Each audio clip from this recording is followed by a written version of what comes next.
Voici le dessert du jour, crémeux, avec une saveur intense de café. Regarde, il a l'air incroyable, tu dois absolument le préparer.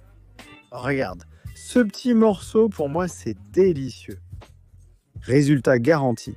Recette très simple, restez jusqu'à la fin. Bonjour, je suis Viti, et voici la cuisine de la grand-mère. On commence par préparer un bon café. Cafetière américaine, cafetière italienne, peu importe, celle que tu as fera un bon café. 150 ml, une tasse, qu'il soit bien chaud. On va aussi utiliser du sucre, 50 g suffisent, et ce qu'on va faire, c'est tout bien mélanger. Remue bien pour que tout soit parfaitement intégré, puis verse-le encore chaud dans une casserole. Voilà, c'est prêt. Ingrédient suivant, 500 ml, ce qui fait 2 tasses et demie de lait entier ou écrémé, celui que tu préfères. Ajoutons aussi 50 g de maïzena, soit environ 5 cuillères à soupe, puis mélangeons bien, en remuant énergiquement jusqu'à l'élimination complète des grumeaux. C'est une petite astuce parce que la maïzena se dissout beaucoup mieux à froid, donc le lait est froid. On revient à la casserole où on a le café et le sucre bien chaud. Et on ajoute ça maintenant. Dissous, voilà, quel joli mélange de couleurs. Et maintenant, simplement à feu doux, on remue sans arrêter de remuer, jusqu'à ce que ça épaississe. Ça prendra environ 2 minutes. Si tu vas préparer la recette et tu ne veux pas utiliser de café à cause de la caféine ou autre, tu peux utiliser 2 sachets de café décaféiné et c'est prêt. De ceci ou de tout autre que tu préfères. Et pour le sucre, tu ne veux pas en utiliser moins? Tu protestes déjà? Eh bien, tu peux utiliser un édulcorant liquide comme la stevia, par exemple, celui que tu veux. Ça fonctionne avec tout. Regarde comme c'est simple et comme le mélange est dense. Ça prend 60 secondes, une petite minute. On va continuer à mélanger à feu doux sans s'arrêter, sinon ça colle. C'est super facile. Allez, tu vois? Ici, ça a pris 2 minutes et c'est parfait. Si tu mets un peu plus de temps, pas de souci, l'important est que ce soit crémeux.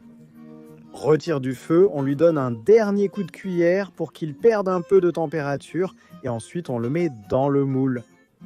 Celui-ci, je l'ai badigeonné avec cette astuce de beurre. Tu passes comme ça et tu es sûr qu'il se démoulera parfaitement. On commence à installer la base en bas, une bonne couche de notre crème au café. On étale avec une spatule pour bien répartir partout et ensuite. Ingrédient essentiel pour un dessert au biscuit. Biscuits. Maria, entre 24 et 30 biscuits.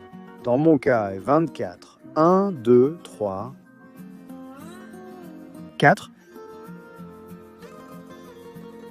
5 et 6. Et comme je vais préparer 3 hauteurs, ce sont celles que je vais utiliser. Allez, une autre couche de crème, une autre de biscuits et ainsi de suite jusqu'à ce qu'on ait fini. Ensuite, on met notre dernière couche de crème et dessus, on placera notre dernière couche de biscuits. Et une fois que tu as terminé, laisse tiédir un peu, puis mets-le au réfrigérateur, au frigo. Et là, il faudra attendre 2 heures jusqu'à ce que ce soit parfait, 2 heures minimum. Si tu le laisses plus longtemps, ce n'est pas grave, même d'un jour à l'autre. Il garde son onctuosité, c'est super, rien de plus. Une fois le temps écoulé, c'est tout. À table, un dessert crémeux au biscuit, Maria et au café spectaculaire. Regarde comme il a fière allure sur la table. On va plonger la cuillère pour que vous voyez à quel point c'est super crémeux. Ça a vraiment l'air incroyable. Et bien sûr, tu ne pourras pas résister. Tu devras le préparer. Rire, c'est tout. Un dessert facile, crémeux, spectaculaire. Garde un petit morceau pour que tu vois. Cet intérieur est une pure merveille. Merci.